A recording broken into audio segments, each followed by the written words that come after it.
नमस्कार. मकर संक्रांतीच्या हार्दिक शुभेच्छा. तुमच्या सर्वांचे आपल्या चॅनेलवर स्वागत आहे. वर्षाचा पहिला सण म्हणजे मकर संक्रांत. संक्रांतीचा शुभ मुहूर्त तिथी आणि हा सण का साजरा केला जातो याबद्दलची रंजक माहिती. हा सण महिलांसाठी अत्यंत उत्साहाचा आणि आनंदाचा असतो. पण तुम्हाला माहिती आहे का, संक्रांतीच्या दिवशी काही खास नियम पाळल्याने घरात सुख समृद्धी येते.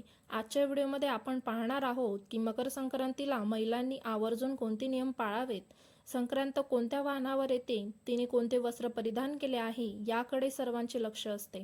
कारण यावरूनच आगामी काळातील शुभ अशुभ घटनांचा वेध घेतला जातो. आजच्या व्हिडिओमध्ये आपण मकर संक्रांत 2026 चे वाहन, उपवाहन आणि देवीच्या संपूर्ण स्वरूपाबद्दल सविस्तर माहिती जाणून घेणार आहोत.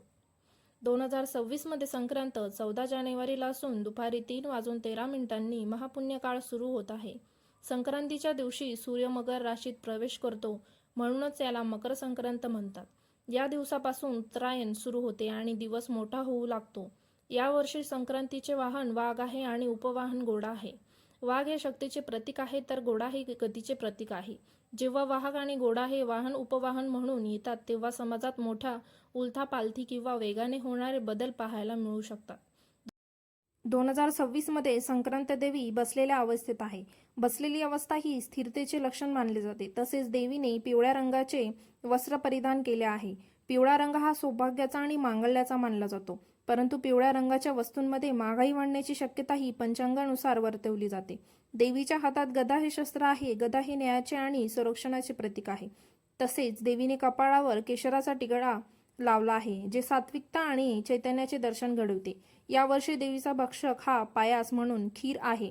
खीर हा गोड पदार्थ असल्याने अन्नामध्ये स्मृती राहील, मात्र दुग्धजन्य पदार्थांच्या किमती चढउतार होऊ शकतात. सर्वात महत्त्वाचे म्हणजे देवीचे गमन संक्रांत पूर्वेकडून पश्चिमेकडे जात आहे.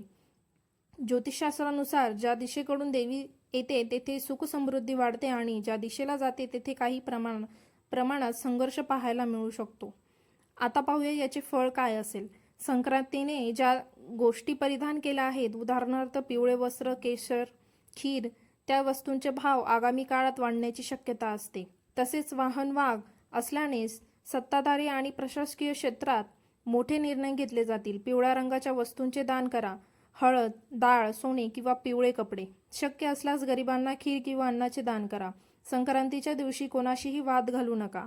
या दिवशी तिळगुळाचे दान करणे, नवीन भांडी किंवा वस्त्र दान करणे अत्यंत शुभ मानले जाते. तसेच या दिवशी कोणाशीही कठोर बोलू नये किंवा वृक्षतोड करू नये असे शास्त्र सांगते. सर्वात पहिला नियम म्हणजे सकाळी लवकर उठून स्नान करणे. संक्रांतीच्या दिवशी पाण्यात थोडे तीळ टाकून स्नान करावे. याला खूप महत्त्वाचे आहे.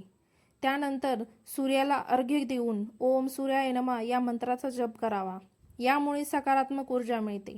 दुसरा महत्त्वाचा नियम म्हणजे वस्त्रांची निवड. एरवी आपण शुभ कार्यात काळा रंग टाळतो, पण मकर संक्रांत हा एकमेव असा सण आहे ज्या दिवशी काळ्या रंगाचे वस्त्र परिधान करणे शुभ मानले जाते. या दिवशी थंडी असते आणि काळा रंग उष्णता शोषून घेतो, हे त्यामागचे शास्त्रीय कारण आहे. संक्रांतीला तिळगुळ घ्या, गोड गोड बोला असं आपण म्हणतो. या दिवशी तीळ आणि गुळाचे पदार्थ बनवून ते स्वतः खावेत आणि इतरांनाही द्यावेत. यामुळे नात्यातील कटुता संपून गोडवा वाढतो.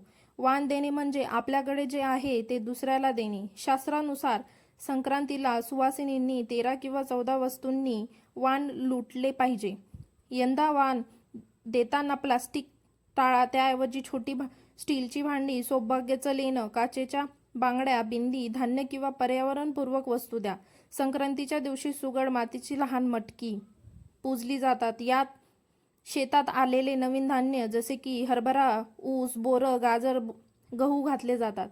हे निसर्गाप्रती कृतज्ञता व्यक्त करण्याचे प्रतीक आहे. महिलांनी ही पूजा अत्यंत श्रद्धेने करावी, कारण हे घराच्या भरभराटीसाठी असते. थंडीमुळे त्वचा कोरडी पडते, म्हणून तीळ आणि गूळ शरीरात स्निग्धता निर्माण करतात. महिलांनी या दिवशी तीळ उठणे म्हणून अंगाला लावून स्नान करावे आणि याने सौंदर्य आणि आरोग्य दोन्ही लाभते. काही गोष्टी या दिवशी कटाक्षाने टाळाव्यात, जसे की संक्रांतीच्या दिवशी कोणाशीही वाद घालू नये किंवा कठोर शब्द बोलू नये. तसेच घरात शांतता आणि प्रसन्न वातावरण ठेवावे. या दिवशी मांसाहार टाळून सात्विक आहार घ्यावा. तुम्हाला सर्वांना मकर संक्रांतीच्या हार्दिक शुभेच्छा. माहिती आवडली असल्यास व्हिडिओला लाईक आणि शेअर नक्की करा. तुम्ही यंदा वाण म्हणून काय देणार आहात हे कमेंटमध्ये नक्की सांगा.